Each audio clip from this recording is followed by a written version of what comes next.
fair is always a tricky word. I don't think it's a terribly good regime. I guess I'll use an absolute term rather than a relativistic term.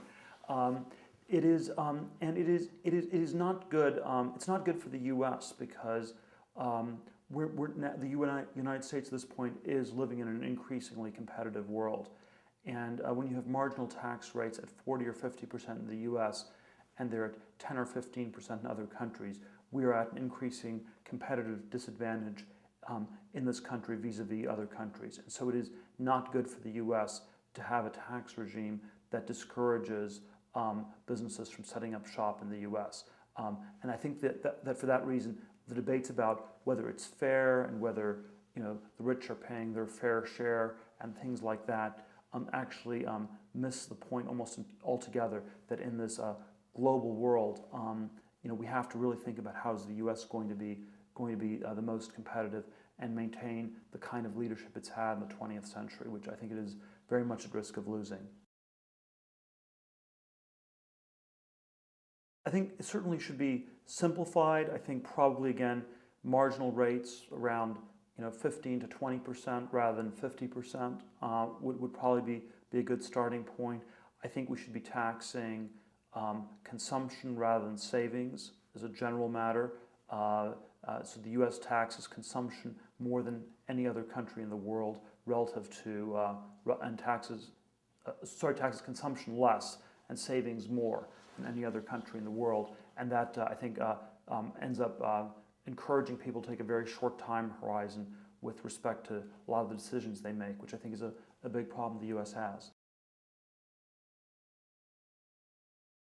Along the lines of what I've just articulated, I think that it would not be good for the U.S. to lose the finance industry and for the industry to leave New York City in particular and relocate to, say, London or elsewhere in the world. That would be an unmitigated disaster for the U.S. The marginal tax rate in London on expatriate people working in London is effectively 0%. I don't think we have to get it to zero in the U.S. to be competitive, but 50% is not competitive. And if we talk about raising it even more, that's almost suicidally crazy.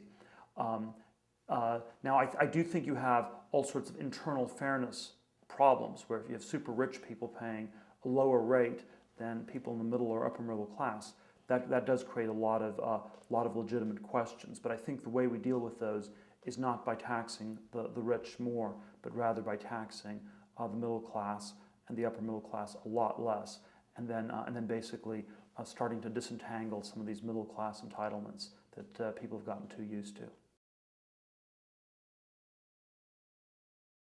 There are political reasons it's very difficult to do this. There's obviously always a deep set of questions why libertarianism has been so utterly ineffective as a political philosophy or governing philosophy, and why are there so few people who are libertarian, and even though the ideas seem to make a lot of sense to many people, why are they so bad at getting implemented in any way? And you have all kinds of different reasons why that is.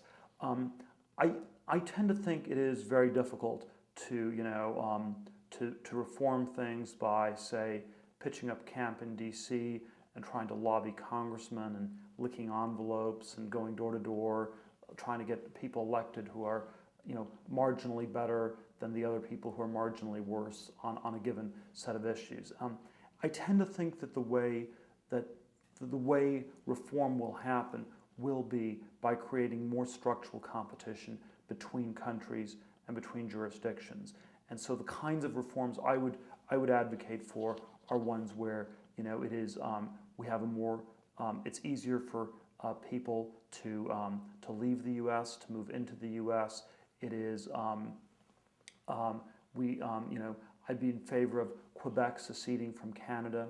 I think this would create probably a series of low tax havens right around the U.S. One of the problems the U.S. has is that all the low tax countries are really far away from the U.S. and so it's actually the threat of our most talented people leaving is not that great, and that's why I think we're overly complacent.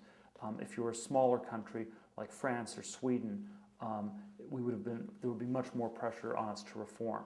And so I think trying to create those kinds of mechanisms, I think, is probably a very important starting point. And I think a lot of what goes under the sort of loose label of globalization has been a very powerfully positive force in this respect. And so, the globalization of finance is sort of forcing the allocation of resources towards countries that have better regimes, and the allocation of human labor, where people can work in different countries, and we have free trade between countries, is driving this as well. So I think as long as that sort of globalization stays on path, I think the world will become significantly more libertarian, even though almost none of our elected leaders would like it to.